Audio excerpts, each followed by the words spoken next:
부채와 같은 명시적인 그 재정 부담과 또 공기업 부채와 같은 암묵적인 재정 부담이 급증하고 있습니다.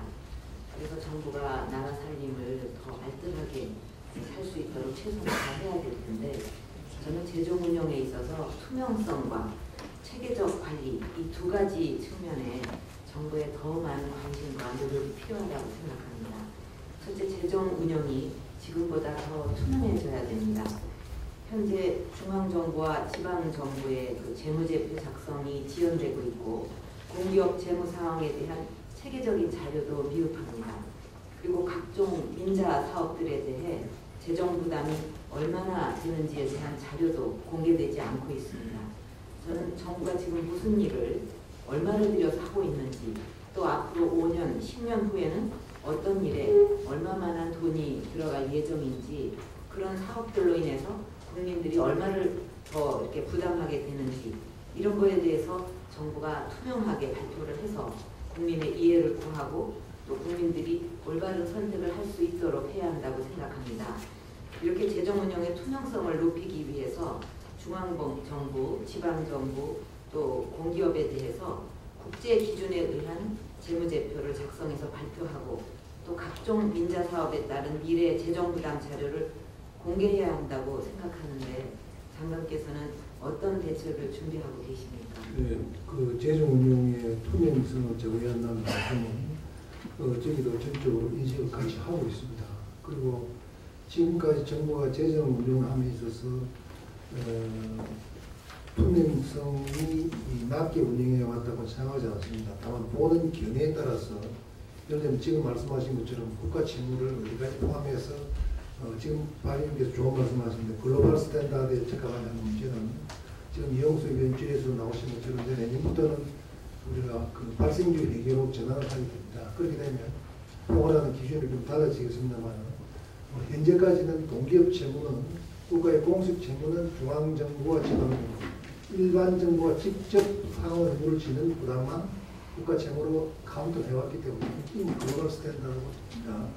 그런데 앞으로 여러 의원님들이 걱정하시는 공기업 같은 부분은 잘못되면 정부가 부담을 안아야 하지 않는 측면에서 공기업이 지고 있는 부채 관리를 정부도 또 공기업도 신경 마셔야 된다고 생각하고, 공기업 계획의 그런 부분을 하나하나 아이템으로 반영을 하고 있다는 말씀드리고요. 투명성 제고는 정부도 이 부분에 대해서 특히 내년도 예산을 편성에 있어서는 우리 이종구 의원님께서도 강력히 주장하신 바 있습니다만, 그 예산 편성 과정에서 공개적으로 토론회를 하려고 합니다. 그런 식의 노력을 통해서 투명성을 제고자 하는 노력을 계속하고자 합니다. 그래서 지금 말씀하신 그 지지비위에서 앞으로 이 부분에 더 중점이 되도록 하겠습니다.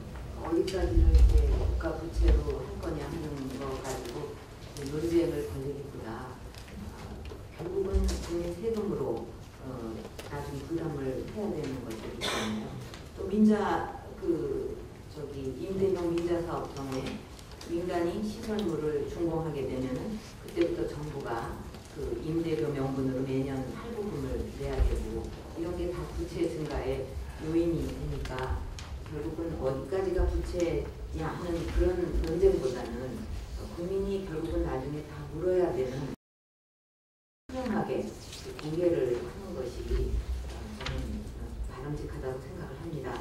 그리고 두 번째는 그 중기적 그 시각에 입각해서보다 체계적인 재정 관리가 이루어져야 한다고 생각합니다. 국가재정운영계획은 5년 단위 연동계획인데 매년 그 내용이 바뀌어서 그 실효성에 의문이 듭니다.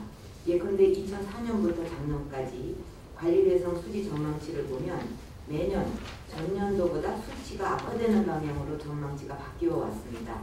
매년 지나치게 낙관적으로 전망하다가 다음 해는 하향 조정을 반복해 온 것입니다.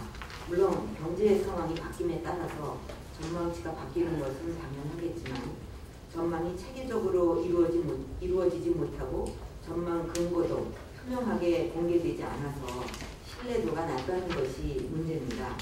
따라서 전망치가 바뀌었을 때 그것이 상황 변화 때문인지 아니면 정부의 잘못된 재정관리 때문인지 파악하기가 어렵고, 이로 인해 정부의 책임을 묻기도 어려운 상황입니다.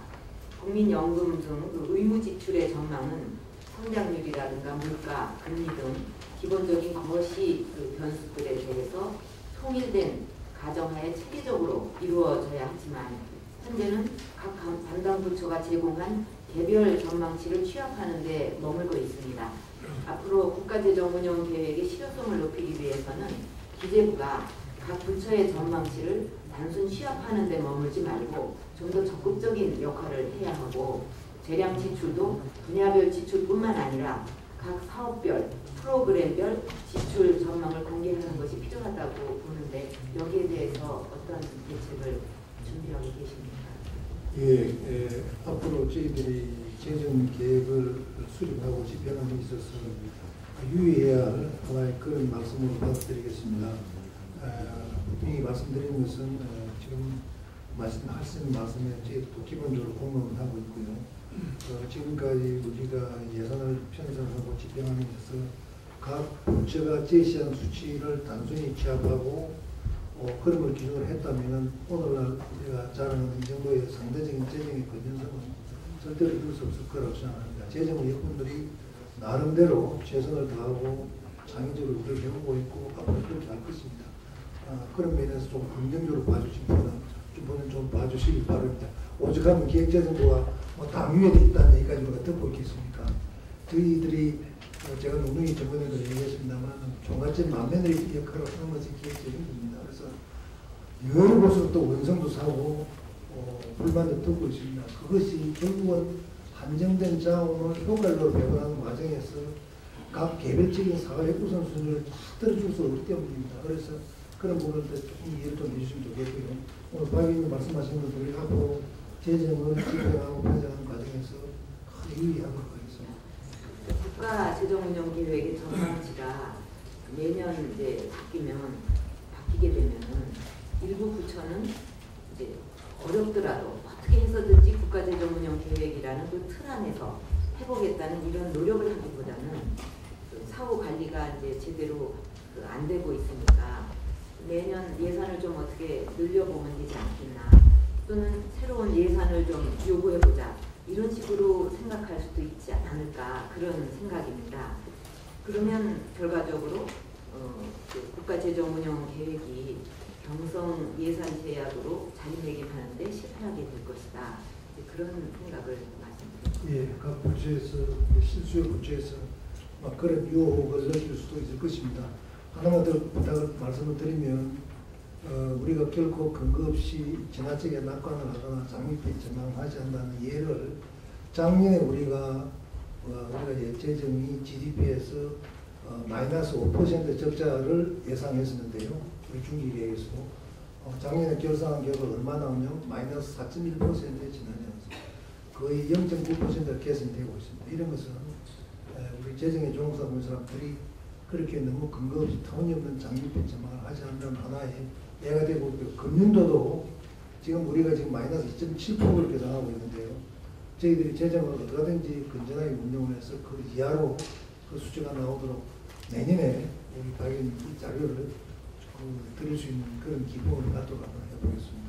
많이 기대하겠습니다. 예. 이사님.